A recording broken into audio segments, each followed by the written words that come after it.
Final round. 자, 이제 민주당 이야기를 좀 해볼까요?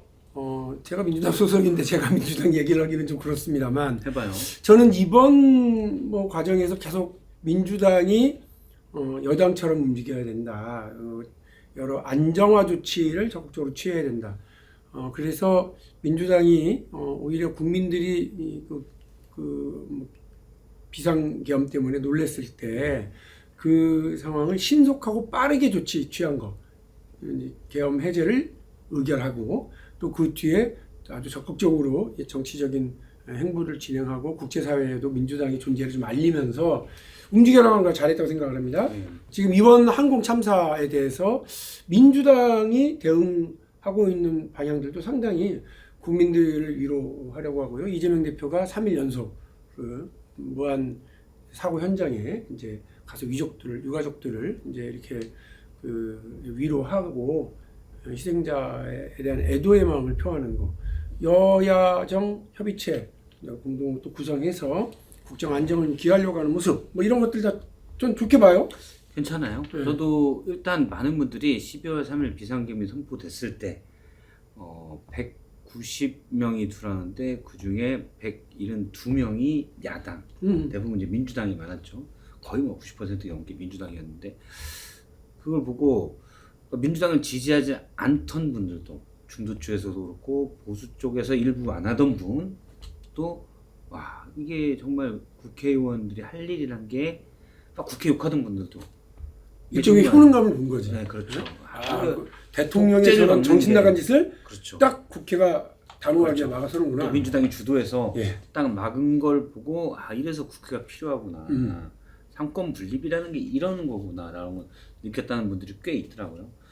그 다음에 대통령이 정말 자폭을 해가지고 일단 대선이 빨라지겠죠.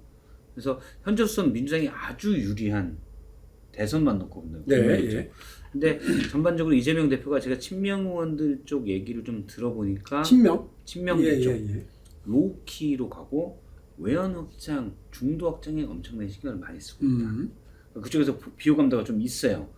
지난번 사실은 공천 때도 저도 많이 비판했지만 사실은 사천이다. 이거는 너무 독단적인 공천이다. 이런 얘기를 했었는데 어쨌든 그런 과정들을 겪고 나니까 중도 일부 이런 쪽에서도 비호 감도가 좀 있거든요. 근데 그걸 불식시키려고 많이 노력을 한다는 얘기를 들었어요. 상당히 예민하게 신경을 쓰더라고요. 그 부분이네요. 네, 그래서 인사들의 어떤 측근인데 좀 과격한 발언을 했다. 따로 뭐라고 하고 말 조심해라 너. 그런 얘기도 하고 상당히 신경을 많이 쓴다고 하더라고요. 근데 그런 거는 저는 괜찮다고 봅니다. 자꾸 어떻게 보면 안정감을 더 주고요. 또 균형 감각을 갖는 모습을 보여야죠. 그건 민주당도 그렇고 이재명 대표도 마찬가지일 거라고 저는 생각을 하고, 민주당이 충분히 이런 국가 위기 상황을 헤쳐나갈 수가 있고 또 국민들에게 희망찬 미래를 이렇게 선보일 수 있다. 그러려면 오늘 벌어지고 있는 일들을 어떻게 처리해 나가는지를 잘 이제 보여주는 게 이제 중요한데, 아까 제가 잘하고 있는 걸 쭉 정리를 해서 말씀을 드렸어요. 자, 최상목 권한대행 이거 마음에 안 들어. 이 원칙적으로 보면 이것도 탄핵이야. 민주당 어떻게 해야 된다고 보십니까? 저도 그러니까 임명 2명 하기 전에 그렇게 얘기를 했습니다. 그게 맞아요. 왜냐면 임명을 안 하게 되면 지금은 했죠. 2명을 3명 중에 2명을 했는데 미흡 하나마 했는데 안 하게 되면 이게 완전 꼬여버립니다. 그 다음부터 한 위에서 2명 2번이 안 하면 그 다음부터도 안 해요. 그럼 제가 딱 봐도 할 만한 사람이 없어요. 그냥 최상목 대행 넘어가면 이주호 부총리 혹시 할까? 그거 빼고는 임명 안 하고 계속 가버립니다. 그럼 장관도 민주당은 계속 탄핵 소추 시킬 수밖에 없어요. 그런 아주 국가적으로 불행한. 근데 그럼에도 불구하고 만약 임명을 안 하면 뒤도 안 할 가능성이 높긴 하지만 얘가 한덕수를 그래서 탄핵 소추 시켰잖아요. 안 하겠다고 사실상 선을 냈는데 놔둘 수가 없는 거예요. 그렇죠. 탄핵 심판이 안 되면 탄핵 심판이 제대로 굴러가게 안 놔두고 다른 것들의 안정을 꾀한다. 이건 불가능한 얘기입니다. 말씀하신 대로 이게 진행이 안 되면 우리는 대통령 없는 나라 그냥 계속 되는 거예요. 또는 기각된다. 6인 체제에서 리스크가 좀 있거든요. 만약 기각된다. 그러면 미친 짓을 저지른 윤석열이 다시 돌아오는 거잖아요. 기각은 그렇죠. 생각하기도 싫은. 근데 만일의 가능성, 저는 2, 3%의 가능성.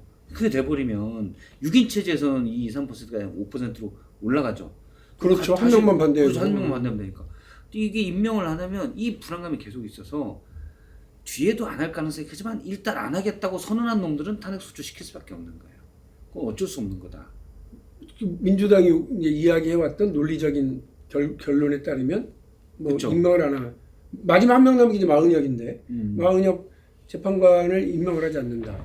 그건 지금 말씀이 그거 전 이전에 두 명, 아니 3명 중에 하나도 안 했을 때 그걸 염두에 둔 건 마은혁 재판관을 임명 안 하는. 마은혁은 무슨 죄야? 왜 지켜가지고? 그러니까 여당 한 명, 야당 한 명 해놓고. 아유 진짜 웃기는. 네? 그 사실 논리적으로는 말이 안 되는 얘기고 거죠. 법절차적으로도 우리 최상목 그 대행이 꼼수를 이게 균형인지 꼼수인지 모르겠습니다. 너 야당이야 이 소리 듣기 싫어서 네? 꼼수 쓴 거예요. 그러니까요. 꼼수 쓴 거야. 근데 어쨌든 민주당이 여기서 절제할 거냐? 지금은 현재 최상목 대행을 탄핵 소추시킬 수는 없어요. 그럴 수는 없다. 네. 이미 탄핵 심판은 물론 불완전하죠. 8인 체제이기 때문에. 그렇지만 일단은 8인 체제에서도 지난 박근혜 전 대통령 때도 8인 체제에서 결정했거든요. 그러니까 뭐 못하는 건 아니다. 그래서 해야 되고. 근데 그렇다고 해서 한 명, 마은혁 왜 임명 안 했어 하고 탄핵 수주시키면은 국정 공백을 초래했다는 비판을 더 받을 수가 있어요. 그래서 굳이 그럴 필요는 없다. 대신 그래도 3명을 다 해야 되는데 2명은 최상목한테 잘했어 할 수는 없는 노릇이지. 그러니까 말로 잘했다고 칭찬을 못하지만 그럼요. 그렇다고 쫓아낼 수는 없는 거지. 탄핵감으로 몰고 가기는. 그럼요. 그래서 제가 볼 때 최상목 대행이 저는 이제 그 헌법재판관 2명 임명하기 전에 그런 얘기를 했었는데 딱 보면 원하는 대행을 잘해보고 싶어하는 욕구가 꽤 있어요. 그 나름 현재까지 그 3명을 다 하는 거 빼고는 나름 잘하고 있어요. 강담도 있게 하고 그냥 무한 제주항공 참사에서도 가서 본인 할 역할들 좀 하고 군부대 방문이랄지 여러 메시지가 딱 2가지 3명 안 하고 2명만 한 거 요거 하나 그 다음에 윤석열 체포 그죠 특검법도 있긴 하지만 그거는 저는 시간 되면 할 거라고 봐요. 약간 이제 오래됐으니까 또 시간 되면 할 거라고 보고 근데 전반적으로 아주 막 어떡하지 이런 분위기는 아니다. 그리고 들어보니까 용산에서 헬기가 3대가 쫙 뜬대요. 용산에 헬기가 3대? 그 이번에 참사나고 가고 그러면 헬기 타고 가야 되잖아요. 네. 보통 대통령이 움직이면 3대가 뜨거든요. 어디 탔는지 모르게. 네. 3대가 뜨는데 약간 본인 사실 대통령 역할을 하고 있는 거잖아요. 더 하고 싶지 않겠어? 네. 탄핵 수출 안 당하고 더 하고 싶어. 좀 잘해보려는 의도는 있는 것 같아요. 헬기 3대가 갑자기 그런데 이제 저희가 지금 맨날 기재부 장관 해봐요. 저도 예전에 기재부 장관 많이 만나봤지만 별거 없어요. 그냥 차 타고 저기 카니발 2명 타는 6명 타는 것처럼 뻥 차가지고 전용 도로로 서울 왔다 갔다 하는 거야. 국가 갔다 왔다 갔다 하고 그러잖아요. 네. 그런데 이제 헬기 타고 다니지 지금은. 그러니까 기분 좋겠지. 참. 그래서 잘해보고 싶은 하는 마음이 저는 뭐 어쨌든 우리 저 민주당이 이 국면에서 지혜롭게 로키로 균형 감각 잘 갖추고 안정적으로 국정을 이끌어 나가려고 하는 거 저는 잘하고 있다. 그렇죠. 의미 있다. 그리고 최상목 권한대행이 괘씸하긴 하여도 그걸 이렇게 곤장을 좀 칠지언정 참수형을 처할 지경까지는 아니다라고 좀 말씀을 하셨으니까 조금 더 이렇게 딱 칼을 거두진 않되 휘두르진 않는 이런 뭐 지혜를 잘 발휘해 나가길 바라겠고요. 지금 형국으로 조기 대선이 만약에 간다 그러면 민주당이 뭐 이렇게 유리한 입장이긴 할 텐데 지난 8년 전에 그 뭐 여론조사 지형하고 좀 봤을 때요. 그때도 탄핵 국면에 뭐 어떻게 보면 그 문재인 후보 뭐 이렇게 뭐 사실상 다 이긴 것처럼 뭐 대통령은 어차피 대통령은 그쵸. 이제 어대문이다 이렇게 했었는데 이번에 정당 지지나 뭐 혹은 대권 주자 지지 이런 거 보시면 어떤 생각 드세요? 그때는 어땠냐면 크게 보면 문재인 사실 득표율이랑 나중에 비슷하게 갑니다. 그때도 5월 9일날 대선이 있었고 한 4월부터 그러니까 2달 전에 사실 확정적이잖아요. 4월부터 여론조사도 이진다고 나오는데 대선 한 일주일 열흘 전 거에 여론조사를 보면 문재인 후보가 40% 남짓. 그 다음에 안철수, 홍준표는 좀 엎치락 뒤치락 합니다. 안철수가 한번 축 치고 갈 때 있고 좀 올라갔었죠. 그러다 갑철수 때문에 뚝 떨어졌죠. 그렇죠. 뭐 근데 20% 후반 30% 때도 간 적이 한 번 있었고 나중엔 떨어지고 홍준표 후보는 좀 안 좋았는데 어쨌든 막판에는 지지층이 결집해서 국민의힘 후보니까 올라갔고 그다음에 유승민 후보랑 심상정 후보가 있었죠. 그런데 당시에는 숫자가 안철수 후보의 위치 때문에 좀 애매하게 왜곡이 돼요. 안철수 후보는 국민의힘 표도 가져가고 민주당 표도 좀 가져갔어요. 그러면 지금 이번에 신년 여론조사 보면은 이재명 후보가 다자 대결에서는 30% 후반, 40% 정도. 근데 거긴 막 엄청 많죠. 근데 양자 대결하면 50% 좀 안 되게. 홍준표, 오세훈, 그다음에 누구죠? 홍준표, 오세훈, 한동훈 이렇게 하면 약 50대 22 정도가 되더라고요. 구도가. 네, 뭐 양자 대결을 각각이 붙여보면. 그렇죠. 네. 근데 내란을 일으킨 정당의 후보들과 거의 아주 오랫동안 민주당의 일극 체제를 유지해온 이재명 후보와의 양자 대결이다. 일단 낮진 않아요. 이재명 대표의 지지율이. 그렇다고 확 높냐? 그것도 아닌 정도인 것 같아요. 그러니까 문재인 후보 때랑 비교해서는 제가 볼 때는 한 10%포인트 정도 더 높아요. 높게 나오고. 그렇죠. 근데 당시에는 중간에 애매한 이쪽 저쪽 표를 다 가져간 안철수 후보의 존재가 있었는데 지금은 그런 건 아니거든요. 그런 거 비교하면 그때랑 약간 비슷한 정도라고 보면 된다.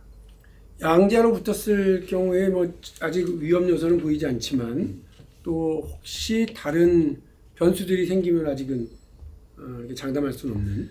그러니까 비호감도가 높은 건 여전히 있어요. 중도층의 비호감도가 높은 게 있고 최근에 몇 달간 이재명 후보가 제가 듣기로도 이재명 대표가 상당히 로우키 중도 외연 확장 전략을 쓰고는 있는데 과거에 약간 너무 강성 이미지가 많이 이슈된 건 아니다.